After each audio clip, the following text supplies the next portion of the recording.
কেউ আপনাকে কষ্ট দিলে তাহলে বাবা প্রতিশোধ নেওয়ার দরকার নাই। মনে রাখতে হবে, নিজেকে যদি ইমানদার দাবি করেন, মুমিন দাবি করেন, মুমিন কখনো প্রতিশোধ নিতে জানে না। মুমিন কখনো কাউকে পাল্টা আঘাত করতে জানে না। কারণ আমরা হচ্ছে রাসূল আকরাম সাল্লাল্লাহু আলাইহি ওয়াসাল্লামের উম্মত।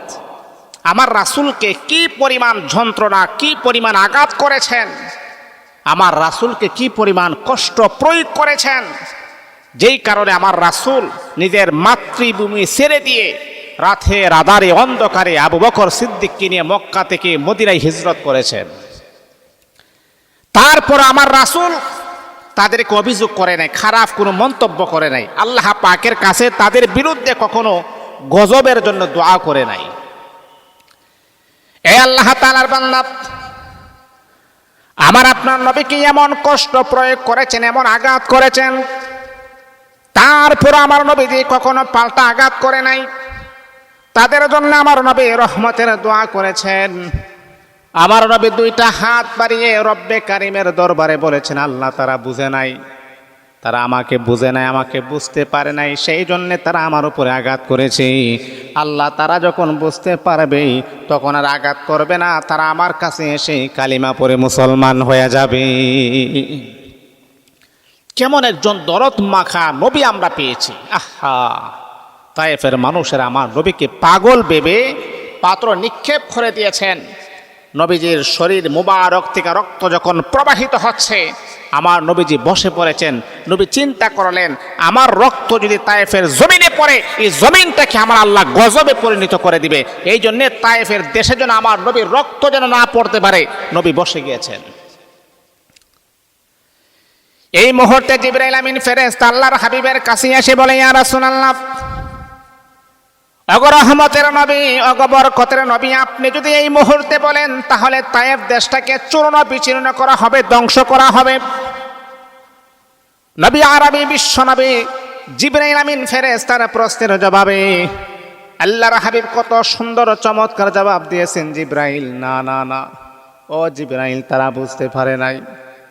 জিবরাইল রে, আমি বিশ্ব নবীর মনে সাক্ষী দিই, তারা বুঝতে পারে নাই, তাদের সন্তানগুলা বুঝবে।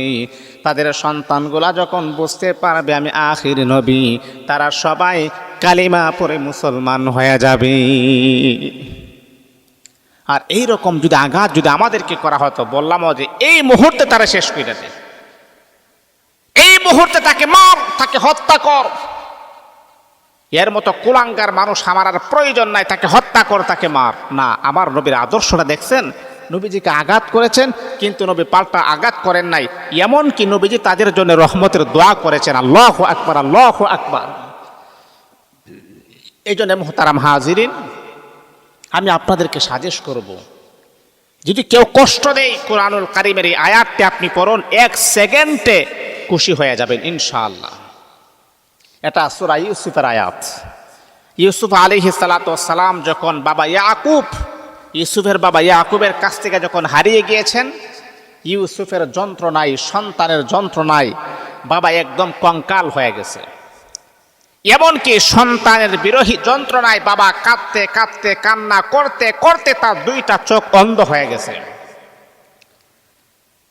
কিন্তু আল্লাহ পাক রব্বুল আলামিনের কুরআন বড় সুন্দর করে প্রমাণ করেন। ইয়াকুব আলাইহিস সালাতু ওয়াস সালাম যখন বলে, পৃথিবীর মানুষেরা, আমার সন্তান ইউসুফ যখন আমার কাছ থেকে যখন হারিয়ে গিয়েছে, তখন আমি কিন্তু একটা আয়াত পড়েছিলাম, ইন্নামা আশকু বাসি ওয়া হুজনি ইলাল্লাহ। আমি আয়াতটা পড়েছিলাম, আমার আল্লাহ এই আয়াতটা এতটাই কবুল করেছেন, 40 বছর পর আমার হারানো সন্তান ইউসুফকে আমার আল্লাহ আমার বুকে ফিরিয়ে দিয়েছেন। 40 বছর পর আমার আল্লাহ, আমার 2 চোখ অন্ধ ছিল, আমার আল্লাহ আমার চোখের জ্যোতি দান করে দিয়েছেন। এমনকি মিশরের বাদশা আমার আল্লাহ আমাকে বানিয়ে দিয়েছেন। আল্লাহু আকবার, আল্লাহু আকবার। এই জন্য বন্ধু আমার, কেউ যদি আপনাকে কষ্ট প্রয়োগ করে, পাল্টা কখনো আঘাত করবেন না। কারণ কবি একটা কথা বড় সুন্দর করে বললেন, কুকুরের কাম কুকুরে করেছে, কামড় দিয়েছে পাই, তাই বলে কুকুরের কামড়ানো কিরে মানুষের শোভা পাই। একটা নিকৃষ্ট সে যে কাজটা করেছে এটা হাইওয়ান, জানোয়ারের কাজ করেছে। এখন আপনি কখনো তাকে পাল্টা আঘাত করবেন না। অনেক পুরুষ আছে, অনেক নারী আছে এমন একতরফা একজনকে আপনি ভালোবাসেন। অনেক নারী আছে এমন একতরফা আপনি তাকে ভালোবাসেন, কিন্তু সে আপনাকে ভালোবাসে না। তাহলে মা, আপনি কেন আপনার মহামূল্যবান জীবনটাকে কেন আপনি নষ্ট করতেছেন? যেই ছেলেটা আপনাকে নিয়ে ভাবে না, যেই ছেলেটা আপনাকে নিয়ে একটা মিনিট চিন্তা করার মতো কোনো টাইম নাই, আর ওই ছেলের জন্য আপনি জীবন দিয়া দিবেন, ওই ছেলের জন্য আপনি সব কিছু বিসর্জন করে দিবেন কেন মা? একতরফা ভালোবাসাটাই বড় মহাবিপদ। আবার এমনও ছেলে আছে এই নারীটাকে না পেলে, এই মেয়েটাকে না পেলে সে আত্মহত্যা করবে, কিন্তু ওই মেয়েটা তার জন্য একটা মিনিট সময় পর্যন্ত ভাবে না, একটা মিনিট সময় পর্যন্ত তার জন্য চিন্তা ফিকির করে না। তাহলে বাবা, আপনি কেন এই মেয়েটার জন্য এত পরিশ্রম কেন করতেছেন, যে মেয়েটা আপনাকে নিয়ে একটা মিনিট সময় হই না, আর এই মেয়েটাকে আপনি সারা জীবনের জন্য পাওয়ার জন্য আফসোস করতেছেন? এটাও এক প্রকার বোকামি ছাড়া আর কোনো কিছুই হতে পারে না। এগুলাকে বন্ধ করতে হবে। একতরফা ভালোবাসা কখনো সাকসেস হয় না। যে আপনাকে নিয়ে ভাবে, আপনিও তাকে নিয়ে ভাবেন, অবশ্যই তার জন্য আল্লাহ পাকের কাছে দোয়া করবেন, আল্লাহ ওই নারীটাকে তুমি আমার জীবন সাথী বানায়া দাও। আর এই নারীটা আপনাকে নিয়ে ভাবি না, আর তাকে আপনি কত কিছু করার জন্য চেষ্টা করেন না, এটা কখনো করবেন না। এ মুসলমান বন্ধুগণ, শোনো শোনো শোনো বাবা আমার, ওই নারীটা যদি আপনার কাছ থেকে যদি চলে যায়, ওই পুরুষটা যদি আপনার কাছ থেকে যদি চলে যায় গো মা, তাহলে আপনাদের ভীষণ কষ্ট হয়। তারপর আমি আপনাকে বলবো, আল্লাহ পাকের কোরআন আয়াতটি আপনি একবার পড়বেন, ইন্নামা আশকু বাসি ওয়া হুজনি ইলাল্লাহ। এখন আপনারা প্রশ্ন করতে পারেন, হুজুর এই আয়াতটা পড়লে আমাদের কি উপকার হবে, আমাদের কি লাভ হবে, আমাদের কি ফায়দা হবে? ও বাবা, আপনাদের কি ফায়দা হবে আপনি জানেননি? আপনাদের কয়েকটা ফায়দা হবে, এর মধ্যে এক নাম্বার ফায়দা হলো, এক নাম্বার উপকার হলো, ওই মানুষটাকে আপনার প্রিয় মানুষ মনে হতো, কিন্তু আল্লাহ পাক এর চাইতে ডাবল গুণ সুন্দর মানুষের সাথে আমার আল্লাহ আপনার পরিচয় করাইয়া দিবেন।